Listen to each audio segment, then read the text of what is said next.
Nikah paksa. Pernikahan adalah sebuah hubungan antar manusia, biasanya dilakukan dengan antar lawan jenis kelamin. Hubungan ini adalah hubungan yang lebih dari sekedar teman, serta lebih terikat dan serius daripada hubungan pacaran. Walaupun hubungan ini adalah hubungan yang lebih dari sekedar pertemanan, namun ada loh yang namanya nikah paksa. Tapi sebelum kita membahas nikah paksa lebih jauh, alangkah baiknya kita bahas satu persatu dahulu. Sebelum lanjut, bagi yang belum subscribe, jangan lupa klik tombol subscribe terlebih dahulu ya kawan-kawan. Oke, yang pertama, apa sih yang dinamakan pernikahan itu? Pernikahan atau perkawinan menurut pasal 1 Undang-Undang Nomor 1 Tahun 1974 tentang perkawinan, yang dimaksud perkawinan ialah ikatan lahir batin antara seorang pria dengan seorang wanita sebagai suami istri dengan tujuan membentuk keluarga atau rumah tangga yang bahagia dan kekal berdasarkan ketuhanan yang Maha Esa. Dengan demikian, pernikahan adalah suatu akad yang secara keseluruhan aspeknya dikandung dalam kata nikah atau tazwij dan merupakan ucapan seremonial yang sakral. Jadi, nikah bukanlah ikatan yang dangkal seperti hubungan pertemanan. Ia merupakan ikatan yang seharusnya lebih dalam daripada persahabatan, karena tertulis dalam undang-undang memiliki ikatan lahir batin, yang berarti bukan sekedar seperti pacaran dong ya, karena hubungan pernikahan diatur dan diakui oleh negara, sedangkan pacaran hanyalah hubungan semu yang tidak semua pihak bisa menerimanya. Tapi walaupun begitu, ada juga pernikahan yang tidak melibatkan negara. Pernikahan ini biasa dikenal dengan pernikahan sirri, atau pernikahan yang hanya sah menurut agama saja, tapi tidak sah menurut negara. Lalu pernikahan menurut agama seperti apa?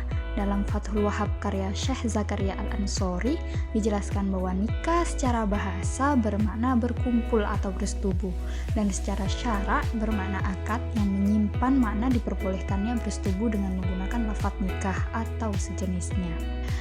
Jadi, inti dari pernikahan itu ada dalam akad. Sedangkan yang berakad adalah mempelai pria dan wali dari mempelai wanita. Akad inilah yang dapat merubah beberapa hukum yang awalnya dilarang, lalu setelah dilakukannya akad, hukumnya berubah jadi boleh, mulai dari yang hanya pegangan tangan sampai perbuatan yang lebih intim.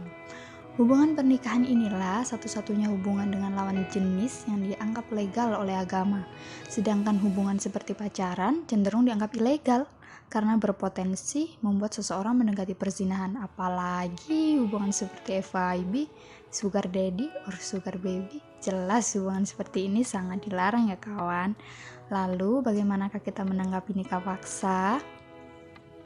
Walaupun pernikahan adalah sebuah ikatan atau sebuah izin untuk memiliki hubungan lahir batin yang lebih dalam dengan lawan jenis, tapi ada juga fenomena nikah paksa yang terjadi di masyarakat, seolah nikah dan paksa adalah dua hal yang berlawanan dan tidak bisa disatukan. Namun nyatanya nikah paksa ada dan eksis di beberapa masyarakat. Dulu ada sebuah karya fiksi yang berjudul Siti Nurbaya. Karya ini memperlihatkan fenomena nikah paksa yang dialami oleh seorang gadis bernama Siti Nurbaya. Dan memang kebanyakan yang terjadi di masyarakat perempuanlah yang jadi korban nikah paksa ini. Di beberapa masyarakat, nikah paksa seolah normal, dan perempuan tidak diberi hak untuk memilih. Padahal perempuan inilah yang akan menjalani hubungan pernikahan itu sepanjang hayatnya. Selain itu, secara hukum, perkawinan harus didasarkan atas persetujuan kedua calon mempelai sebagaimana ditegaskan dalam pasal 6 ayat 1 Undang-Undang Perkawinan. Dalam penjelasan ayat tersebut, dikatakan bahwa perkawinan harus disetujui oleh kedua belah pihak yang melangsungkan perkawinan tanpa ada paksaan dari pihak manapun, karena perkawinan mempunyai maksud agar suami dan istri dapat membentuk keluarga yang kekal dan bahagia dan sesuai pula dengan hak asasi manusia. Ini berarti memang pada dasarnya seseorang tidak boleh dipaksa dengan ancaman atau dengan hal apapun untuk menikah dengan orang lain. Perkawinan harus didasarkan pada keinginan dan persetujuan dari masing-masing pihak. Jika perkawinan tersebut dilangsungkan di bawah ancaman yang melanggar hukum, maka berdasarkan pasal 27 ayat 1 Undang-Undang Perkawinan, suami atau istri dapat mengajukan permohonan pembatalan perkawinan. Selanjutnya, bagi yang beragama Islam, pembatalan perkawinan yang dilangsungkan di bawah ancaman yang melanggar hukum dapat dimohonkan juga oleh suami atau istri berdasarkan pasal 72 ayat 1 lampiran Instruksi Presiden nomor 1 tahun 1991 tentang penyebarluasan kompilasi hukum Islam. Sedangkan dalam fikih sendiri, menurut mazhab Syafi'i, sebagaimana keterangan yang terdapat dalam kitab Kifayatul Akhyar, dikatakan sebagai berikut: wa yustahabbu an tusta'dhanal balighatu lil khobar, dan disunahkan dimintai izinnya gadis yang sudah dewasa karena adanya hadis yang menjelaskan hal itu. Maksudnya adalah disunahkan bagi seorang ayah untuk meminta persetujuan kepada anak gadisnya yang sudah dewasa. Pandangan ini karena didasarkan kepada hadis wal bikru tusta'maru wa ibnuha sumatuha, dan perempuan yang masih gadis sebaiknya dimintai izin, sedangkan izinnya adalah keterdiamannya. Hadis diriwayatkan oleh Imam Muslim. Hal ini juga pernah dibahas dalam Muktamar NU kelima di Pekalongan pada tanggal 7 September 1930. Hasil keputusan tersebut membolehkan, tetapi makruh sepanjang tidak ada kemungkinan akan timbulnya bahaya. Keputusan ini didasarkan kepada kitab Tufal Habib. Amma mujarradu karahatiha min ghairi dhararin fala yu'athiru lakin yukrahu liwaliha ayyuzawwijaha bihi kama nassa alaihi fil ummi wa yusannu istidhanul bikri idza kanat mukallafata li hadithi Muslim wal bikru yasta'miruha abuha wa huwa mahmulun 'alan nadbi tatbiban li khatiriha. Adapun sekedar ketidaksukaan wanita tanpa hal yang dzaruri atau terpaksa, maka tidak berpengaruh terhadap keabsahan perkawinan. Akan tetapi dimakruhkan bagi walinya untuk mengawinkannya sebagaimana yang ditegaskan dalam kitab Al-Um.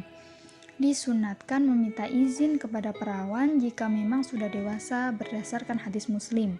Seorang ayah harus meminta persetujuan dari anaknya yang masih perawan. Hadis ini dipahami sebagai sunnah demi menghargai perasaan. Jika permintaan izin atau persetujuan seorang ayah kepada anak gadisnya merupakan sebuah kesunahan, maka lebih lanjut penjelasan dalam kitab Kifayatul Akhyar menyatakan bahwa izin dari seorang gadis perempuan dewasa jika yang menikahkan selain ayah dan kakek adalah sebuah keharusan. Ini artinya wali selain ayah atau kakek tidak bisa menikahkan tanpa persetujuan dari si gadis tersebut. Hal ini sebagaimana yang dipahami dari ibrah berikut ini. Wa in zawwaja ghairul abi wal jaddi fala budda min idnil bikri ba'dal bulugh. Apabila yang menikahkan gadis selain bapak dan kakeknya, maka harus mendapatkan izin si gadis setelah baligh atau dewasa.